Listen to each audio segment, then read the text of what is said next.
But among the facts that could be disputed here are because the actual shots weren't caught on video. That the first incident where the one guy was killed in the car lot, you do not see what was happening at that second. And so apparently Rittenhouse claimed that the guy was trying to get his gun away. And I think there's a witness who's going to say that too, who did see it, but who didn't film it. So I think that is going to be one fact that they're going to have to, I mean, they're probably going to disagree, but there's no clear evidence. Right. So, I mean, of course, we have to keep in mind that, many criminal convictions or acquittals are achieved on the basis of uncorroborated evidence or circumstantial evidence. We rarely know facts with absolute certainty. This is an extremely unusual case that we have virtually, not all, but virtually all the uses of force by Rittenhouse captured on video, as well as the uses of force upon him or threatened to be brought upon him.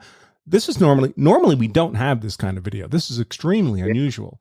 And that's why it's a case where there's so few facts actually in legitimate dispute, because anyone can look at the video and it's the resolution is awesome. It's an amazing piece of evidence. It is. So and keep in mind that, now that Kyle Rittenhouse has raised the legal defense of self-defense, he doesn't have to prove self-defense. The burden's on the prosecution to disprove self-defense, and not just by a little bit, but to disprove self-defense beyond any reasonable doubt. And even in the case of Rosenbaum, I think in the context of Rosenbaum pursuing and closing on Rittenhouse, the fact that Rosenbaum had just moments before been threatening to kill Rittenhouse, and that's evidence from the state. That's an FBI special agent who interviewed witnesses who collected that evidence. Someone threatens to kill you and then charges you alone in the dark in a car lot.